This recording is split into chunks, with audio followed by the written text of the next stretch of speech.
চূড়ান্ত খেলা খেলে দিলেন শেখ হাসিনা। ভিন্ন লেভেলে চলছে। আজকে সেই খেলার অনেক গোপন তথ্য বা অজানা খবরাদি আপনাদের সামনে উপস্থাপন করার চেষ্টা করব। শেখ হাসিনা বাংলাদেশে এই যে খেলাটা খেলছে, এই খেলাতে প্রত্যেকটা চাল এমন ভাবে শেখ হাসিনা এখনো পর্যন্ত দিয়ে এসেছে, যেখানে প্রত্যেকটা চালেই তিনি বাজিমাত করেছে, যেখানে তিনি এক ঢিলে দুই পাখি মেরেছেন।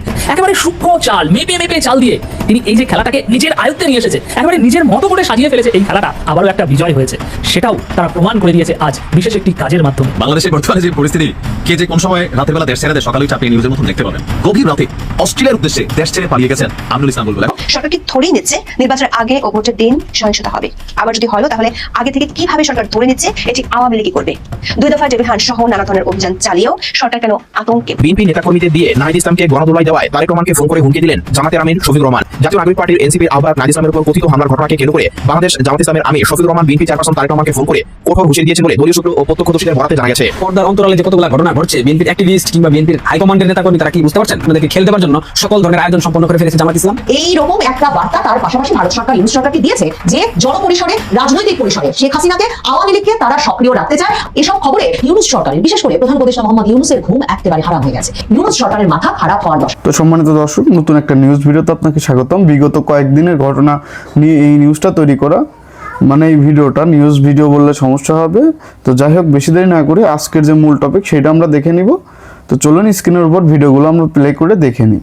এইরকম একটা বার্তা তার পাশাপাশি ভারত সরকার ইউনূস সরকারকে দিয়েছে যে জনপরিসরে রাজনৈতিক পরিসরে শেখ হাসিনাকে আওয়ামী লীগকে তারা সক্রিয় রাখতে চায়। আওয়ামী লীগের যে বার্তা, শেখ হাসিনার যে বার্তা ইউনূস সরকারের উদ্দেশ্যে, সেটা তারা ভারতীয় গণমাধ্যম সহ আন্তর্জাতিক সকল গণমাধ্যমে প্রকাশের পেছনে সমর্থক হিসেবে কাজ করতে চায়। এ কারণে ইউনূস সরকারের একেবারে হাঁটু কেঁপে উঠেছে। কারণ ইউনূস সরকারের, বিশেষ করে প্রধান উপদেষ্টা মোহাম্মদ ইউনূসের ঘুম একেবারে হারাম হয়ে গেছে। ইউনূস সরকারের মাথা খারাপ হওয়ার দশা। যেই অডিও, যে গলার আওয়াজ ডক্টর ইউনূসকে মানে গত 17-18 মাস ধরে ব্যস্ত রেখেছে, যে কিভাবে এখনো শেখ হাসিনা কথা বলছে, সেই গলায় শেখ হাসিনা এই দিল্লির সংবাদ সম্মেলনে হাজির হয়ে সরাসরি আক্রমণ করেছেন ইউনূস সরকারকে। তিনি মোহাম্মদ ইউনূসকে মার্ডারাস ফ্যাসিস্ট ঘোষণা করেছেন, খুনে ফ্যাসিস্ট হিসেবে ঘোষণা করেছেন। বলেছেন তার হাতে বাংলাদেশ চরমপন্থীদের একটা স্বর্গরাজ্যে পরিণত হয়েছে, বাংলাদেশ তার অন্ধকারতম সময় পার করছে এবং ইউনূস সরকারের পতন না ঘটালে বাংলাদেশের মুক্তি অসম্ভব। এবং শেখ হাসিনা যে সরাসরি ইউনূস সরকারকে বাংলাদেশের ব্যাপক আইন শৃঙ্খলা পরিস্থিতির অবনতি, নারী, সংখ্যালঘু সম্প্রদায় সহ বাংলাদেশের সকল মানুষের মধ্যে যে নিরাপত্তাহীনতার বোধ শুরু হয়েছে, যে ভয়াবহ অনিশ্চয়তা দেখা দিয়েছে,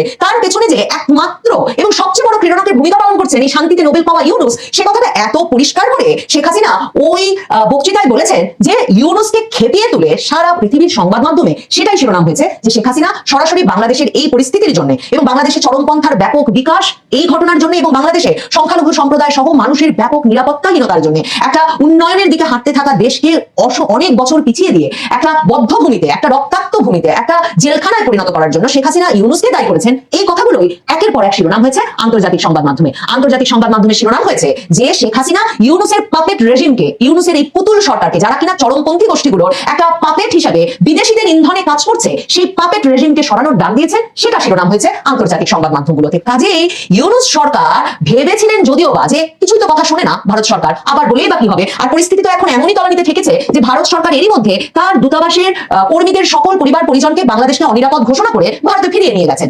এই তো এমন একটা পরিস্থিতিতে ইউনূস সরকার ভাবছিলেন বোধহয় যে কি আর হবে এই নিয়ে প্রতিক্রিয়া জানিয়ে। কারণ ভারত সরকার তো আমাদের কোনো কথাতেই কর্ণপাত করে না। কারণ ধরেন 2-3 দিনের মধ্যে কয়েক দফা ডেকে ফেলা থেকে শুরু করে রাষ্ট্রদূতে নানা রকম ঘটনা তো ঘটিয়েছে বাংলাদেশ সরকার। আর ভারত সরকারও বুঝেছে যে যাই ঘটবে বাংলাদেশে তারই দায় ভারতের ওপর পড়বে এবং সে কারণেই তারা ভারতের নাগরিকদের জন্য, ভারতের কূটনীতিকদের পরিবার পরিজনের জন্য বাংলাদেশকে ভীষণভাবে অনিরাপদ হিসেবে চিহ্নিত করছে। কারণ তাদের গোয়েন্দা তথ্য হচ্ছে না ইউনূস 12 তারিখে নির্বাচন করতে পারবে না, যদিও বা পারেন 12 তারিখের নির্বাচনের আগে পরে বাংলাদেশ ব্যাপক বিশৃঙ্খলার মধ্যে পড়বে। সেই বিশৃঙ্খলা এমনকি সরকার বা সরকার সমর্থক রাজনৈতিক গোষ্ঠীগুলোর সৃষ্টি হতে পারে এবং যে অনিশ্চিত পরিবেশ সৃষ্টি হবে তাতে হয় নির্বাচন হবে না, আর যদি বা নির্বাচন হয় তাহলে ক্ষমতা হস্তান্তর প্রক্রিয়াটা কোনোভাবেই শান্তিপূর্ণ হবে না। এসব খবরে এইরকম একটা বার্তা তার পাশাপাশি ভারত সরকার ইউনূস সরকারকে দিয়েছে যে জনপরিসরে রাজনৈতিক পরিসরে শেখ হাসিনাকে আওয়ামী লীগকে তারা সক্রিয় রাখতে চায়। আওয়ামী লীগের যে বার্তা, শেখ হাসিনার যে বার্তা ইউনূস সরকারের উদ্দেশ্যে, সেটা তারা ভারতীয় গণমাধ্যম সহ আন্তর্জাতিক সকল গণমাধ্যমে প্রকাশের পেছনে সমর্থক হিসেবে কাজ করতে চায়। এ কারণে ইউনূস সরকারের একেবারে হাঁটু কেঁপে উঠেছে। কারণ ইউনূস সরকার আরো খবর পাচ্ছে আন্তর্জাতিক সংবাদ মাধ্যম থেকে। যেমন ধরুন আমি বিবিসি বাংলাতেই খবর দেখছি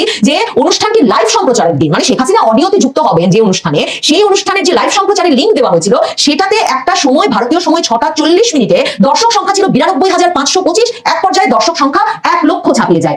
ইউনূস জানেন যে এই যে শেখ হাসিনার একটা অডিও সংযুক্তি, তাদের শুধু ঘর ভর্তি বিদেশি সাংবাদিকদেরকে দিল্লির ফরেন করেসপন্ডেন্স ক্লাবে জড়ো করে ফেলেছিলেন এবং যারা প্রত্যেকে ব্যাপক কভারেজ দিয়েছেন তাদের আন্তর্জাতিক সংবাদ মাধ্যমে, তাই নয়, এই শেখ হাসিনা কি বলবেন সেটা জানতে লাখ লাখ দর্শক একত্র হয়ে পড়তে পারেন একটা অনলাইন লাইভ দেখতে। কাজেই তারা এখন বলেছেন যে ভারত যে এই কাজ করেছে, যে শেখ হাসিনাকে কথা বলতে দিয়েছে, অনুষ্ঠান করতে দিয়েছে, দিল্লিতে শেখ হাসিনার বক্তব্য বাংলাদেশের গণতন্ত্রে উত্তরণ ও নিরাপত্তাকে বিপন্ন করছে। এবং তারা বলেছে, পররাষ্ট্র মন্ত্রণালয়ের এক বিবৃতিতে রোববার বলা হয়েছে, দণ্ডিত পলাতক শেখ হাসিনাকে নয়াদিল্লিতে প্রকাশ্য অনুষ্ঠানে বিবৃতি দেওয়ার যে সুযোগ দেওয়া হয়েছে এবং তাতে তিনি প্রকাশ্যে বাংলাদেশের সরকার উৎখাতের যে আহ্বান জানিয়েছেন এবং আসন্ন জাতীয় নির্বাচনকে বাধাগ্রস্ত করতে তার দলীয় অনুসারী ও সাধারণ জনগণকে সন্ত্রাসী কর্মকাণ্ডে জড়িত হতে স্পষ্ট উস্কানি দিয়েছেন, এতে বাংলাদেশের জনগণ ও সরকার বিস্মিত ও হতবাক হয়েছে। কেন? শেখ হাসিনা তো বহু মাস ধরে কথা বলে আসছেন। তবে এটা কিন্তু আবার মিথ্যা কথা বলেছে ইউনূস সরকার যে শেখ হাসিনা নাকি নির্বাচন বানচাল করতে, বাধাগ্রস্ত করতে দলীয় অনুসারী ও সাধারণ জনগণকে সন্ত্রাসী কর্মকাণ্ডে জড়িত হতে স্পষ্ট উস্কানি দিয়েছেন। নির্জলা মিথ্যা কথা। আপনারা যদি শেখ হাসিনার 5 দফা দেখেন, যার প্রথম দফায় শেখ হাসিনা ইউনূস সরকারের পতন চেয়েছেন, কারণ বলেছেন ইউনূস সরকারের পতনে বাংলাদেশের সাহসী নারী পুরুষ ঐক্যবদ্ধ না হলে এবং যাতে তারা আন্তর্জাতিক সম্প্রদায়কে পাশে পাবে, সেটা যদি তারা না হয় তাহলে কোনোদিন বাংলাদেশে অবাধ সুষ্ঠু নির্বাচন অনুষ্ঠিত হবে না। তারপর তিনি সংখ্যালঘু সম্প্রদায়, নারী, তাদের নিরাপত্তা চেয়েছেন। তিনি বলেছেন যে জাতিসংঘকে দিয়ে বাংলাদেশের 24-এর ঘটনার একটা নিরপেক্ষ পূর্ণাঙ্গ তদন্ত করাতে হবে যাতে প্রকৃত সত্য বেরিয়ে আসে। কিন্তু নির্বাচনে একমাত্র আওয়ামী লীগের নেতাকর্মী সমর্থকদের শেখ হাসিনা সহ আওয়ামী লীগ গত কয়েক মাস ধরে আহ্বান জানিয়ে আসছিলেন যে তারা যাতে নির্বাচন বয়কট করেন, মানে তারা যাতে নির্বাচনে ভোট দিতে না যান। শেখ হাসিনা বলছিলেন তারা নির্বাচনে ভোট দিতে যাবেন না, তাদের নেতাকর্মী সমর্থকেরা, কারণ নৌকা যেহেতু থাকবে না ব্যালটে। এখন তারা সরাসরি সেই ভোট দিতে না যেতে অনুরোধ করছেন, আহ্বান জানাচ্ছেন, নো ভোট বলছেন। এবং তারা বলছেন যে ভোটে আওয়ামী লীগের নেতাকর্মী সমর্থকেরা, কোটি কোটি ভোটারেরা অংশ নেবেন না, সে ভোট গণবয়কটের মাধ্যমে একটা অগ্রহণযোগ্য ভোটে পরিণত হবে। কাজে যে সরকার নির্বাচিত হয়ে আসবে তারা গ্রহণযোগ্যতা পাবে না।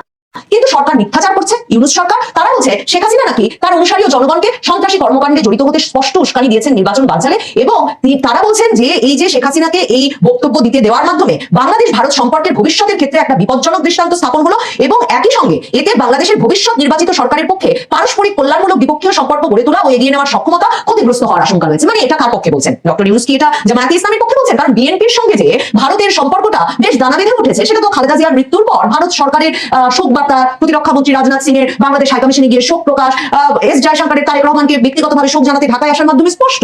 তাহলে কোন নির্বাচিত সরকারের সঙ্গে সম্পর্কে ক্ষতিগ্রস্ত হবে বলে ইউনূস সরকারের সন্দেহ, নাকি ভারত সরকারের যেটা সন্দেহ, আওয়ামী লীগেরও যেটা সন্দেহ যে ইউনূস সরকার নির্বাচনের পরেও সহজে ক্ষমতা হস্তান্তর করবেন না, কাজে নির্বাচনটা হয়ে গেলেও ক্ষমতাটা তার হাতে এবং তার কক্ষিগতই থাকবে। তিনি হয়তো তার মতো একটা কোয়ালিশন সরকার গঠনের চেষ্টা করতে পারেন, একটা জাতীয় সরকার গঠনের চেষ্টা করতে পারেন, জুলাই সনদ অনুমোদিত হয়ে যাওয়ার মাধ্যমে তার থেকে যাওয়াটা আরো দীর্ঘায়িত করতে পারেন এবং জুলাই সনদের হ্যাঁ ভোটের মাধ্যমে জয়যুক্ত হওয়াকে তার সরকারের জয়যুক্ত হওয়া হিসেবে দেখাতে পারেন।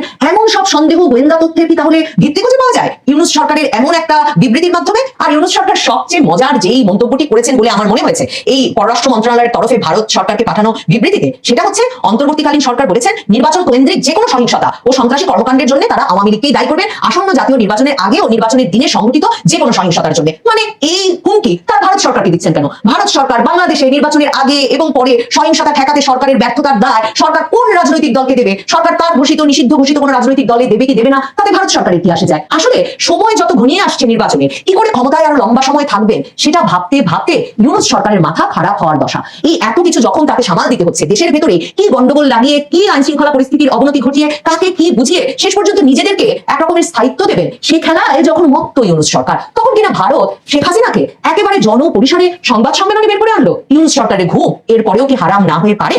বাংলাদেশের বর্তমানে যে পরিস্থিতি, কে যে কোন সময় রাতের বেলা দেশ ছেড়ে দেয় সকালে আপনি নিউজের মতন দেখতে পাবেন। আচ্ছা, প্রশ্ন হচ্ছে আমাদের বিসিবির এই মুহূর্তে যিনি সভাপতি আছেন, বাংলাদেশের একসময় খুবই ভদ্র, শান্ত, জনপ্রিয় ক্রিকেটার আমিনুল ইসলাম বুলবুল। ভালো ক্রিকেটার হওয়া আর একটা টিমকে পরিচালনা করা, একটা সিস্টেমকে পরিচালনা করা সোজা কথা না। যখন আপনার উপরে প্রেসার থাকবে বিভিন্ন দিক থেকে, যখন বাংলাদেশ ক্রিকেট আইসিসি থেকে আউট হয়ে গেছে, বাংলাদেশ ক্রিকেট এই আইসিসি থেকে আউট হওয়ার কারণে বছরে 300 কোটি টাকার উপরে ক্ষতিগ্রস্ত হবে, খেলোয়াড়দের বেতন থেকে যত সুযোগ সুবিধা আইসিসি দিতে, এগুলো সব মাইনাস হয়ে যাচ্ছে, নাম্বার 1। আর ঠিক তখনই গভীর রাতে অস্ট্রেলিয়ার উদ্দেশ্যে দেশ ছেড়ে পালিয়ে গেছেন আমিনুল ইসলাম বুলবুল। এখন আমরা কেন পালিয়ে গেছে বলছি, আসুন দেখি। বাংলাদেশ ক্রিকেট বোর্ডের সভাপতি আমিনুল ইসলাম বুলবুল মানে গতকালকে রাতে বা গতকালকে দেশ ছাড়তে পারে বলে সারাদিন একটা গুঞ্জন ছিল। আর এই গুঞ্জনের সত্যতা হচ্ছে তিনি দেশ ছেড়ে আসলে চলে গেছেন। কোথায় গেলেন, কেন গেলেন, আসুন দেখি। প্রথমবারের মতন টি-20 বিশ্বকাপে বাংলাদেশকে কিক মারা হয়েছে, বোর্ড পরিচালকরা পদত্যাগ করা শুরু করছে, প্রশাসনিক অস্থিরতা, আর এই সকল কিছুর মাধ্যমেই বুলবুল ইসলাম তিনি বাংলাদেশ ছেড়ে পালাইয়া স্বস্তি পেতে চাচ্ছেন। তবে জনগণের মধ্যে নানা গুঞ্জন তিনি তৈরি করে ফেলেছেন। গতকালকে সন্ধ্যা থেকে আপনার ক্রিকেট মহলে গুঞ্জন ছড়িয়ে পড়ে তিনি রাতেই দেশ ছেড়ে চলে যাবেন। তো বিভিন্ন গণমাধ্যমে বিষয়টি জানাজানি হলে বুলবুলকে আপনার গণমাধ্যম কর্মীরা জিজ্ঞেস করছে, স্যার আপনি কি দেশ ছেড়ে আসলে পালাই যাবেন বা চলে যাবেন বাংলাদেশ ছেড়ে? বলতেছে না, খবরদার, এমন কোনো কথা না, আমি দেশে থাকবো, দেশে থাকাই বোর্ডের কাজ করবো, এমনকি আগামী কয়েক মাসের মধ্যেও আমার বাংলাদেশ ছাড়ার কোন রকমের পরিকল্পনা নেই। তবে কয়েক ঘন্টা পরই তার অবস্থান সম্পর্কে যে তথ্য আসছে, গভীর রাতে তিনি অস্ট্রেলিয়ার উদ্দেশ্যে ঢাকা ত্যাগ করে চলে গেছেন। এখন কেন অস্ট্রেলিয়া? বোর্ডের দাবি সেখানে তার পরিবার আছে, সেখানে তিনি পারিবারিক সময় কাটাবেন, আর এমনটাই জানিয়েছে দেশের একটি ইংরেজি সংবাদ মাধ্যম। এই মুহূর্তে আমিনুল ইসলাম বুলবুলের বিদেশ যাত্রা নিয়ে প্রশ্ন তো স্বাভাবিকভাবে উঠছে যে বাংলাদেশ ক্রিকেটারে কেউ বলেন 3 আসিফ খায়া ফেলছে, সাবেক ক্রীড়া উপদেষ্টা আসিফ মাহমুদ সজীব ভুইয়া, ডক্টর আসিফ নজরুল আইসিসির সাথে চ্যালেঞ্জ দিয়ে পট করা কই থেকে কি প্যাস লাগেন আগেই কইছি, বাংলাদেশের গণে না আইসিসি, এটা কিন্তু বাস্তব।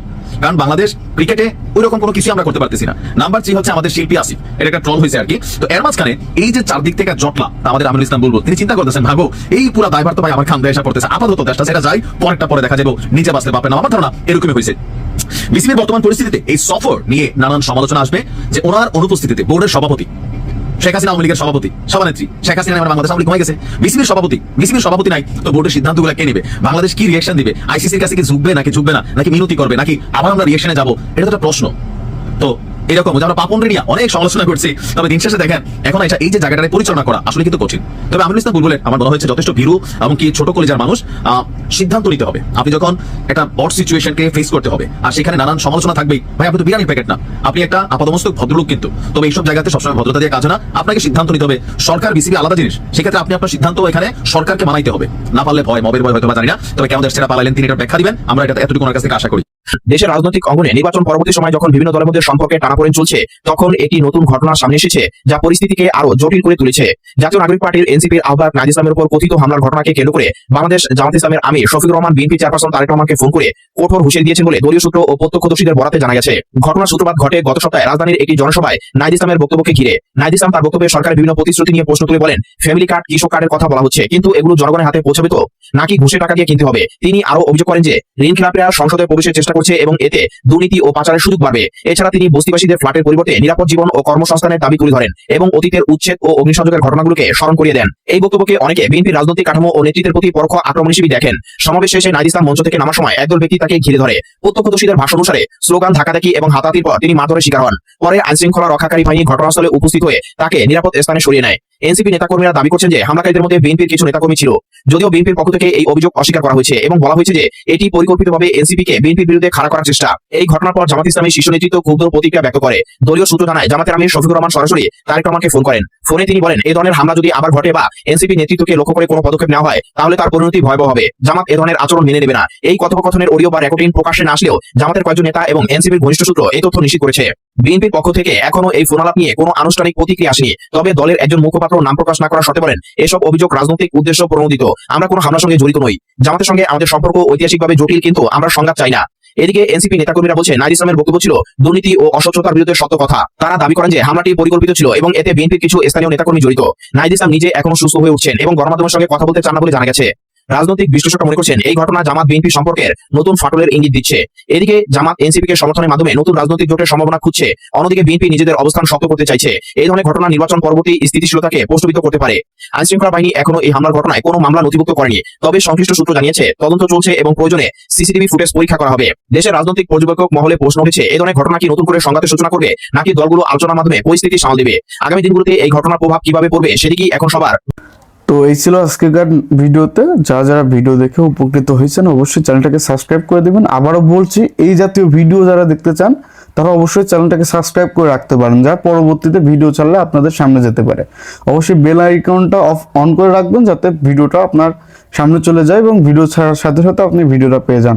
তো আজকে এই পর্যন্তই, দেখা হবে অন্য কোনো নিউজ ভিডিওতে। ততক্ষণ নিজের খেয়াল রাখবেন, সুস্থ থাকবেন, আর দেশের এই অবস্থার হওয়ার পরেও নিজের খেয়াল রাখবেন। তো আল্লাহ হাফেজ।